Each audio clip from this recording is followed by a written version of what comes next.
Ilalantad ko ang mga sikretong hinding-hindi sasabihin sa inyo ng ospital, mga mapanganib na pagsusuri na sa halip na makahanap ng kanser ay mas nakamamatay pa. Kung kayo ay higit na 27 taong gulang na pakiusap, itigil ninyo na ang 5 bagay na ito.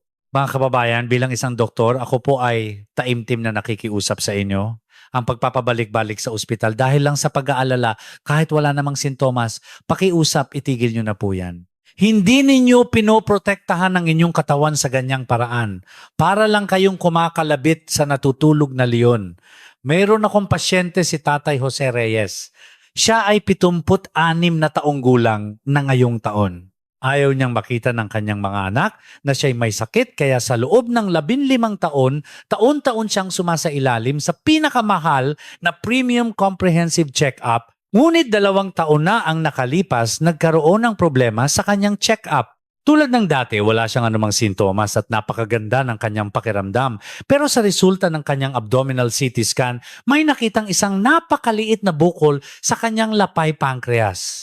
Tumingin ang doktor na tila nag-aalinlangan at sinabing, sa itsura at laki nito, hindi naman mukhang cancer pero para makasiguro dahil may tsansa pa rin kumuha tayo ng tissue sample para sa biopsy. Para kay Tatay Jose Reyes, para siyang pinagsakluban ng langit at lupa. Ang mga salitang para makasiguro ay nagsimulang bumagabag sa kanyang isipan. Hindi na siya makatulog sa gabi, ang dati ay malusog niyang tiyan ay bigla na lang parang may tumutusok-tusok na kirot at nawalan na rin siya ng gana sa pagkain. Sa huli, dahil hindi niya makayanan ang pag-aalala, na-admit siya sa isang malaking ospital para sa isang masusing pagsusuri kung saan kumuha sila ng tissue gamit ang endoscopy. Ano sa tingin ninyo ang naging resulta? Sa kabutihang palad, hindi ito kanser. Ito ay isang simpleng buko lamang na tumutubo habang nagkakaedad, parang nunal lang sa mukha. Ngunit ang totoong problema ay lumabas sa proseso ng pagsusuri. Dahil sa pagkuha ng tissue na stimulate ang kanyang lapay at nagkaroon siya ng acute pancreatitis. Alam ng mga nakakaalam kung gaano ito kalubhang sakit. Bukod sa matinding sakit ito, ay may nakakatakot na komplikasyon kung saan tinutunaw ng pancreatic juices ang mga katabing organ. Si Tatay Jose Reyes na dati ipinagmamalaki ang kanyang kalusugan ay nag-agaw buhay sa loob ng 1 buwan sa Intensive Care Unit ICU. Dahil hindi siya makakain, nabawasan ng 10 kilo ang kanyang timbang at butot balat na lamang siya. Nang siya ay ma-discharge, hindi na siya makalakad ng mag-isa at naka-wheelchair siyang lumabas ng ospital.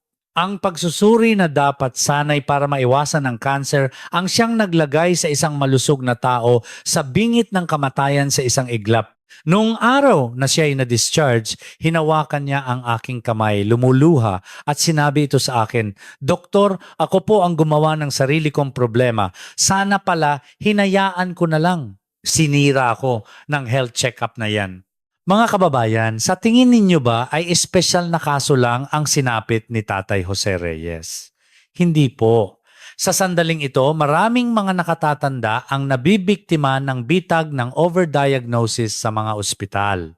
Kapag lumampas na tayo sa edad na 75 ang ating katawan, ay maihahalin tulad sa isang luma at kalawanging sasakyan.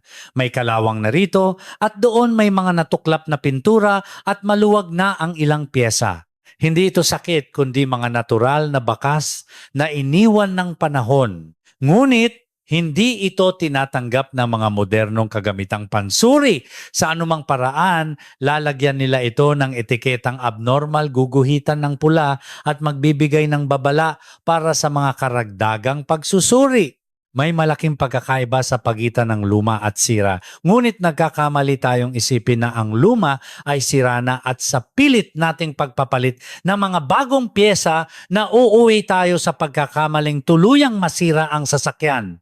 Ngayong araw sasabihin ko ang isang hindi komportableng katotohanan na bihirang sabihin ng mga doktor sa kanilang mga pasyente. Para kayo ay mabuhay ng malusog hanggang sa edad na 75 o 80 ang kailangan ninyo ay hindi isang mamahaling resulta ng health check-up. Sa katunayan, ang mga maliliit na numerong nakasulat sa resulta ng inyong check-up ang maaring maging dahilan ng inyong pagdurusa sa katandaan. Ngayon, malinaw kong tutukuyin ang 5 pagsusuri na hindi ninyo dapat kunin pagkatapos ng edad na 75. At sa halip na magbayad ng milyon-milyon sa ospital, ituturo ko sa inyo kung ano ang tunay na puhunan na magpapahaba ng inyong buhay at magpapanumbalik ng inyong sigla.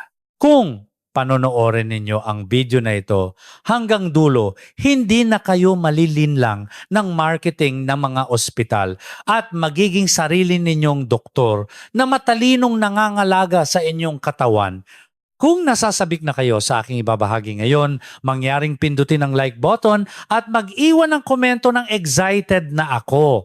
Ang isang click ninyo ay magbibigay sa akin ng lakas ng loob upang sabihin ang katotohanan. Sige, hindi na natin patatagalin pa.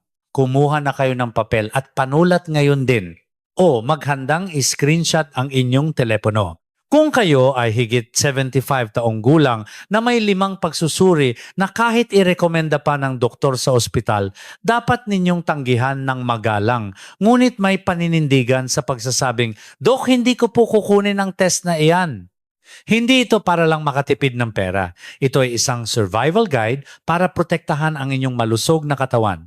Isa-isahin natin ang mga ito kasama ang nakakagulat na dahilan kung bakit hindi ito dapat gawin. Una, urinalysis para sa bakterya kahit walang sintomas.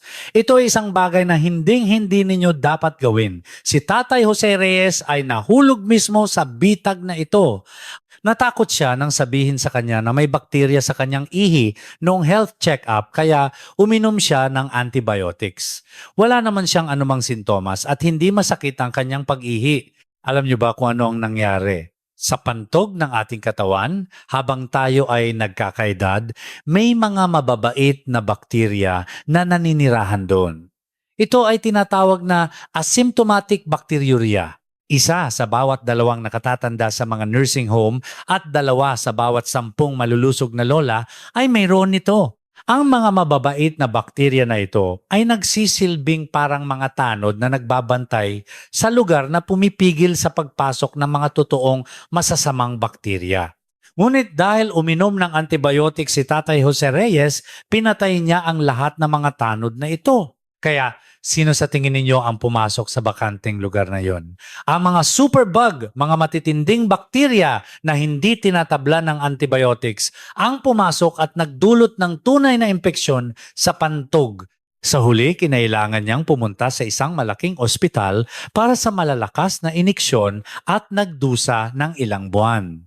Tandaan ninyo, kung hindi kayo nilalagnat ng 38 degrees Celsius o higit pa o hindi sumasakit ng matindi ang inyong tagiliran, huwag ninyo nang pansinin ang urinalysis para lang kayong kumakalabit sa natutulog na leon. Pangalawa, ECG electrocardiogram kahit walang sintomas.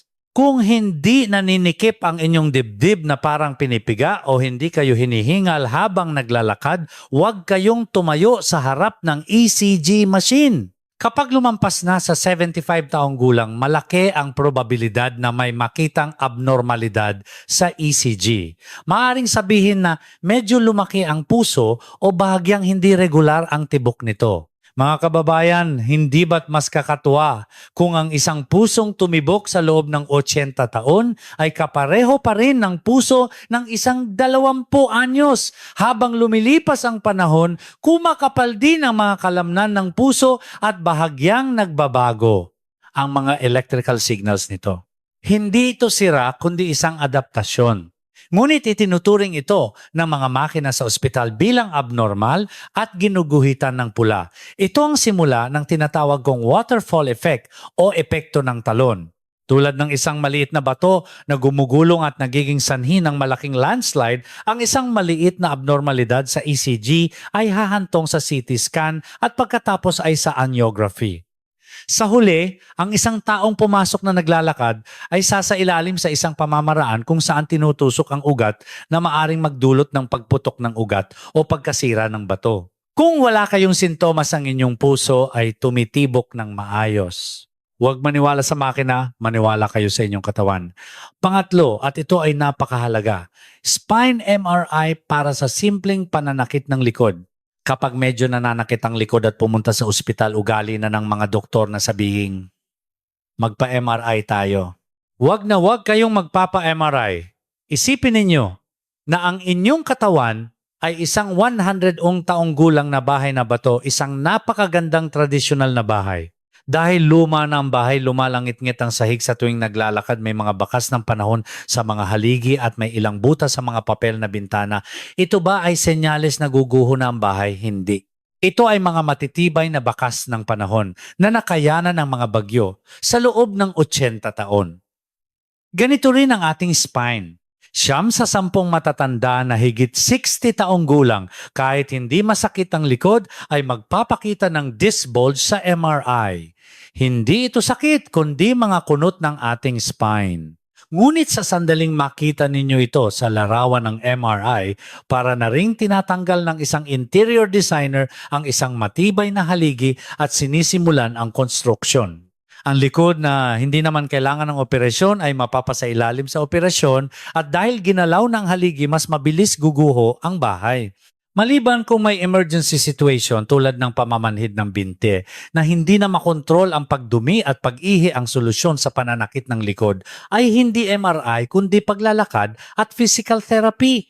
Huwag kayong magpalinlang sa isang litrato. Pang-apat ay ang PSA Prostate Specific Antigen Test para sa mga lalaking 75 taong gulang pataas. Ang test na ito ay hindi na inirerekomenda sa Amerika o Europa para sa mga higit 75 taong gulang. Kung bibigyan ito ng grado, ito ay grade D, isang bagsak na grado.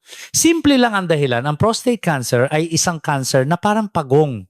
Napakabagal ng paglago nito, kaya kahit may cancer, karamihan ay namamatay sa ibang sakit na dulot ng katandaan bago pa man ito lumaki at magdulot ng problema.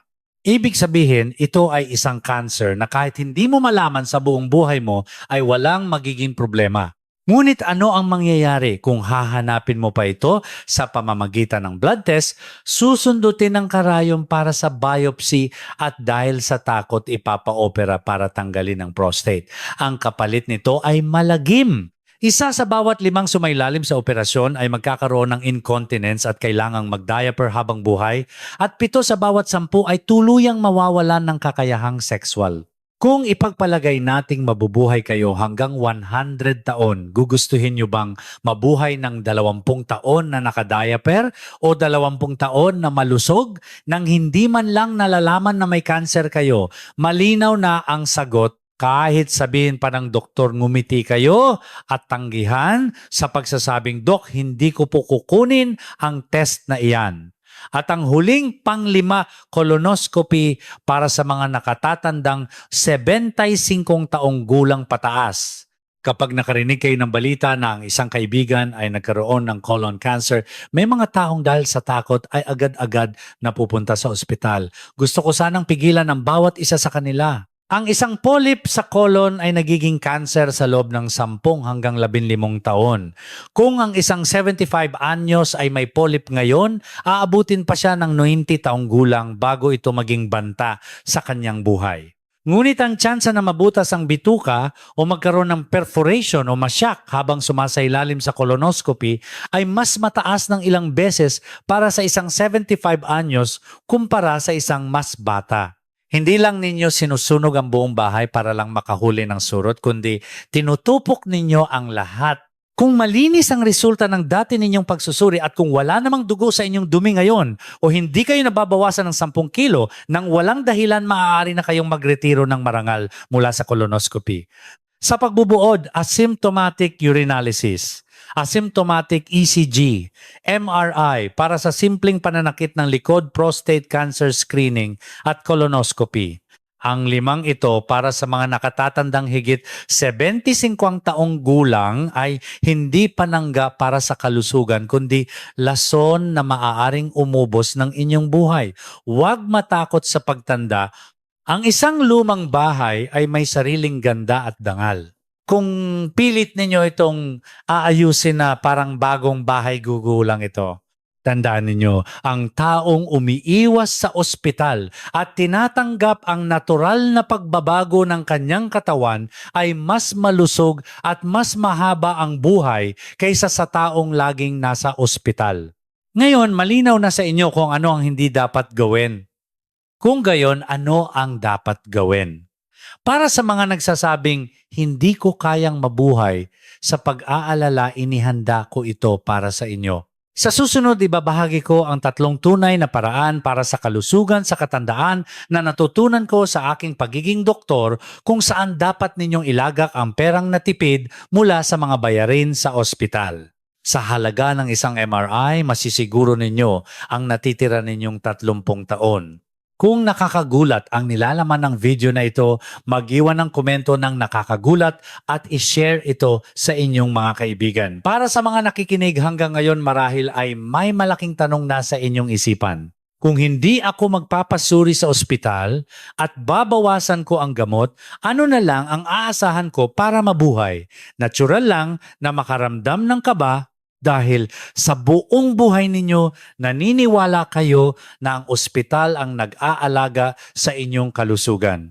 Kaya ngayon, ituturo ko kung saan dapat ilagay ang perang at oras na dati ibinabayad ninyo sa ospital. Ang halaga ng isang MRI, mga 35,000 pesos, ay maaaring tuluyang magbago ng natitira ninyong 20 taon. Ang unang investment, high-performance vaccines. Mga kababayan, alam ng mga nagkaroon na ng shingles kung gaano ito kasakit.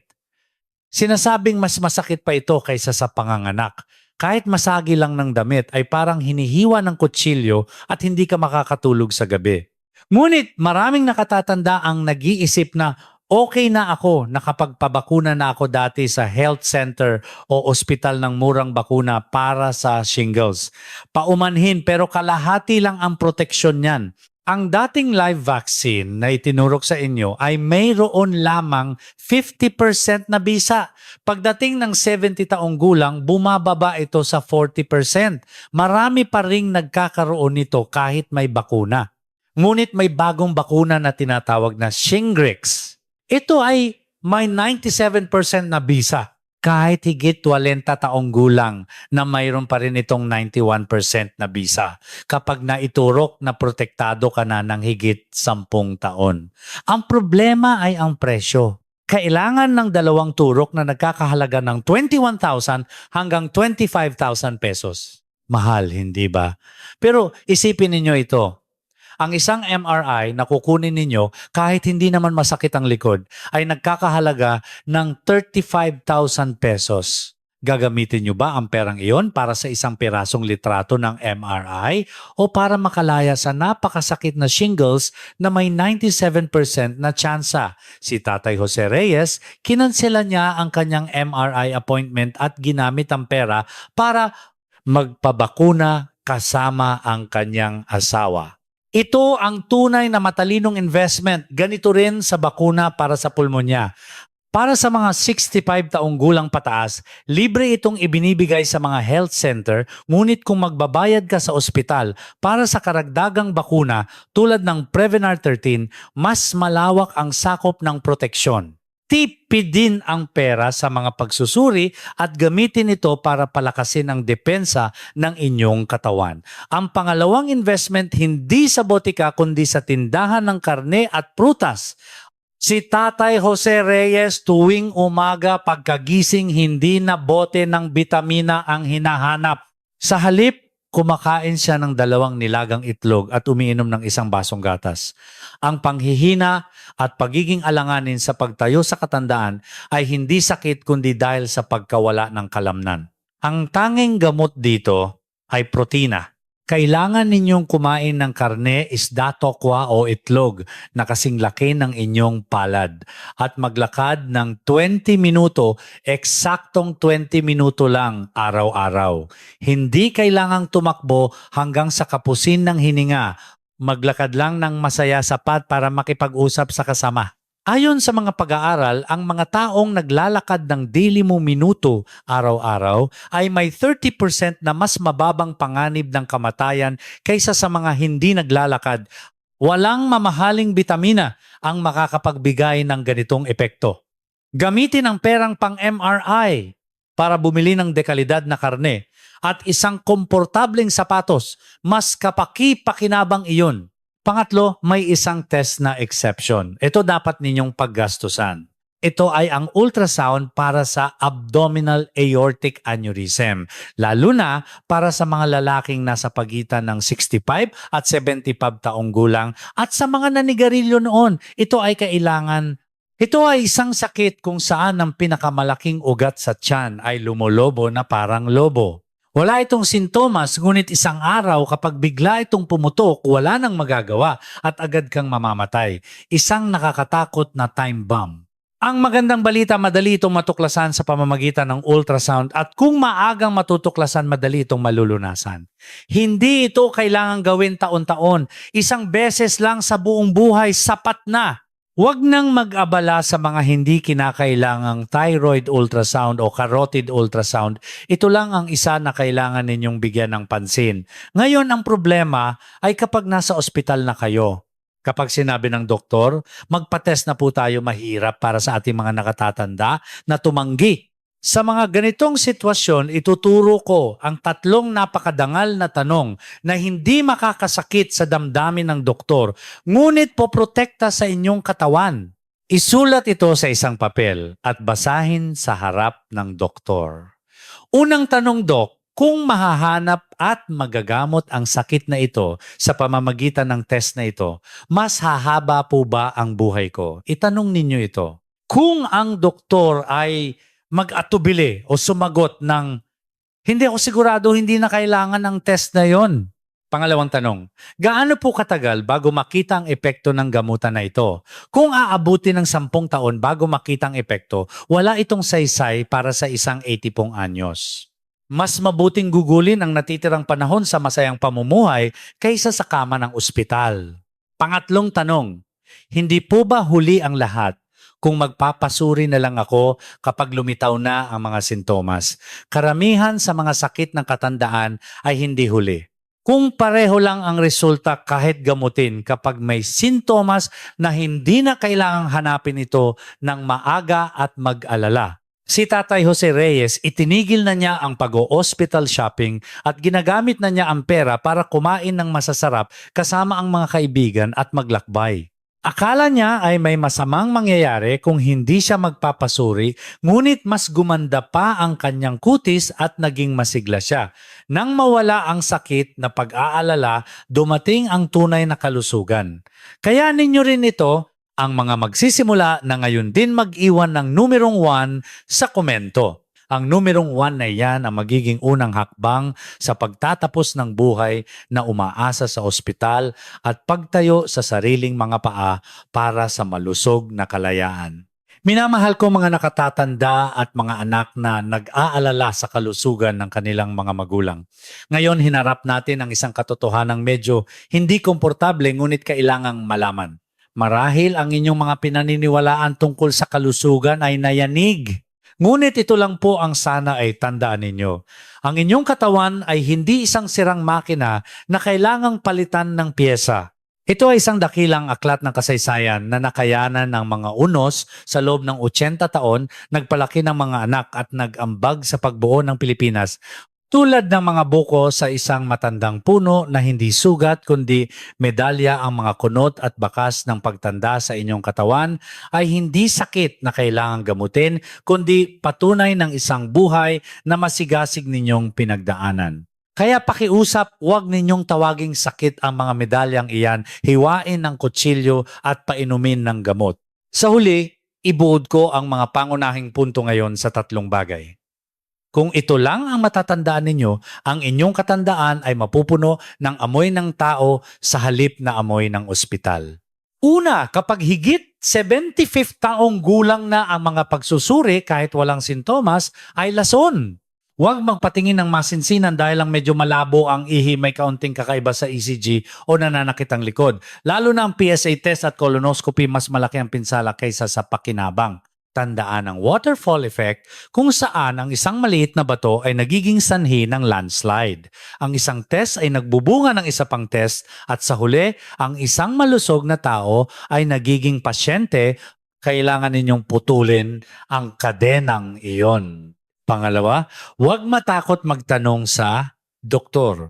Dok, mababawasan po ba ang haba ng buhay ko kung hindi ako magpapasuri? Gaano po katagal bago umepekto ang gamot na ito? Hindi po ba huli na kung magpapagamot na lang ako kapag masakit na? Ang tatlong tanong na ito ang magliligtas sa inyo mula sa kumunoy ng labis na paggagamot.